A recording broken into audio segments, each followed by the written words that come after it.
জরুরি সংবাদ সম্মেলনের জন্য এখানে আজকে জাকসু ভোট গ্রহণকালে আমরা উপস্থিত হয়েছি। আপনারা জানেন আমরা জাতীয়তাবাদী ছাত্র দল জাকসু প্যানেল ঘোষণার পর থেকে একটি সুষ্ঠু ও নিরপেক্ষ নির্বাচনের প্রত্যাশা নিয়ে প্রচারণা চালিয়ে আসছি। সাধারণ শিক্ষার্থীদের বিপুল সাড়া পেয়ে আমরা যখন জাকসুতে পূর্ণ প্যানেলে বিজয়ের আশা করছি, ঠিক ভোট গ্রহণের আগের রাতে বিভিন্ন সামাজিক যোগাযোগ মাধ্যমে দেখতে পাই যে জামাতি ইসলামের কোনো এক অখ্যাত কোম্পানির থেকে ক্রয় প্রক্রিয়া যথাযথ অনুসরণ না করে নির্বাচন কমিশন জাকসু নির্বাচনের ব্যালট পেপার ও ভোট গ্রহণের ওএমআর মেশিন সরবরাহ করেন।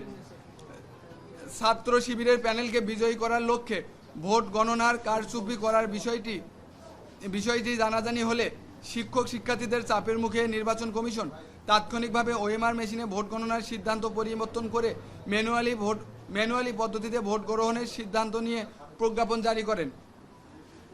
কিন্তু একই কোম্পানির সরবরাহকৃত ব্যালট পেপার দিয়ে আজকে নির্বাচন অনুষ্ঠিত হচ্ছে। এতে করে ছাত্র শিবিরে তাদের নিজস্ব কোম্পানি থেকে আলাদা করে ব্যালট পেপার সংগ্রহ করে কারচুপির মাধ্যমে জয়ী হওয়ার জন্য নীল নকশা করে রেখেছেন বলে আমরা মনে করছি। বিষয়টি নির্বাচন কমিশনকে জানালে এবং নতুন ব্যালট পেপারের মাধ্যমে ভোট গ্রহণের দাবি জানালে নির্বাচন কমিশন আমাদের দাবি না মেনে জামাতি ইসলামের কোম্পানির ব্যালট দিয়ে ভোট গ্রহণের সিদ্ধান্ত নেয়। এই কোম্পানি এই রকম পক্ষপাতমূলক আচরণের জন্য আমরা নির্বাচন কমিশনের প্রতি তীব্র ক্ষোভ ও নিন্দা প্রকাশ করছি।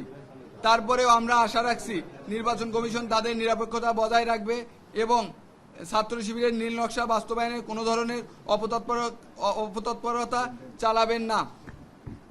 আমরা শুনতে পাচ্ছি জামাত শিবিরের অনেক নেতাকর্মী ক্যাম্পাসের আশেপাশে জড়ো হয়েছে। এতে সাধারণ শিক্ষার্থীরা আতঙ্কিত এবং এমনকি এই অবস্থা থাকলে অনাবাসিক শিক্ষার্থীরা ভোট দিতে আসতে উৎসাহ হারাবেন। জাকসু নির্বাচনে ছাত্রছাত্রীরা ভোট দিবে। এখানে গেটের বাইরে জামাতি ইসলামের লোকজন কি কাজ করে আমরা বুঝতে পারছি না। ধন্যবাদ সকলকে। বৈশাখী কিছু বল। আমরা এখানে সকাল থেকে যখন ভোট গ্রহণ শুরু হয়েছে আমরা আমাদের প্রার্থীরা বিভিন্ন হলে ভোট দিয়েছি এবং সংবাদকর্মীদের সাথে কথা বলেছি। আমরা এখানে একটি জরুরি উদ্বুদ্ধ পরিস্থিতির জন্য সংবাদ সম্মেলন করেছি। আমরা আমাদের কথা পেশ করেছি। আমরা আশা করছি আমরা হল ভিজিটে যাব এবং আপনাদের সাথে আমরা পুনরায় কথা বলবো। আপনারা তারপরেও দেখবেন যে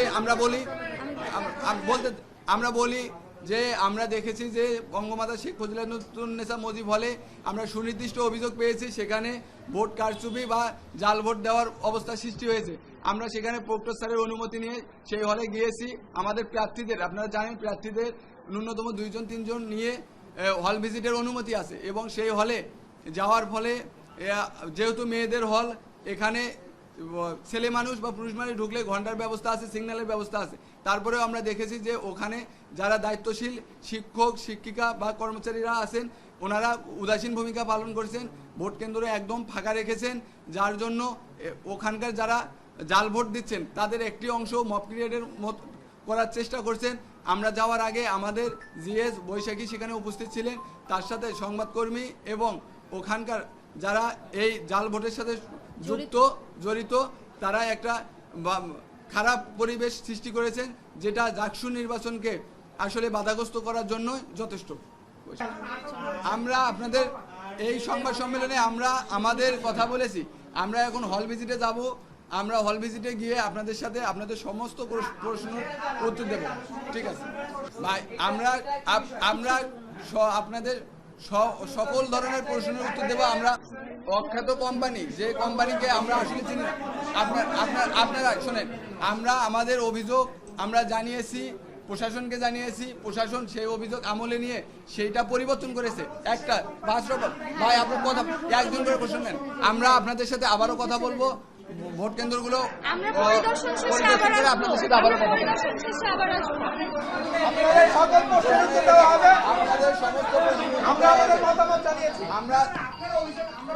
আমরা বলেছি ভাই একজন কথা বলেন। আমরা বলেছি দেখেন 1 মিনিট কথা বলতে দেন। আমরা বলেছি ভাই কাজ আছে, কথা বলেছি যে যদি কোম্পানি আমাদের অভিযোগ অসত্য হতো তাহলে প্রশাসন কখনোই ম্যানুয়ালি ভোট গ্রহণের জন্য তাহলে আপনারা একটু খোঁজ নেন, আপনারা খোঁজ নেন, প্রজ্ঞাপন দেওয়া আছে, তাহলে আপনারা জানতে পারবেন।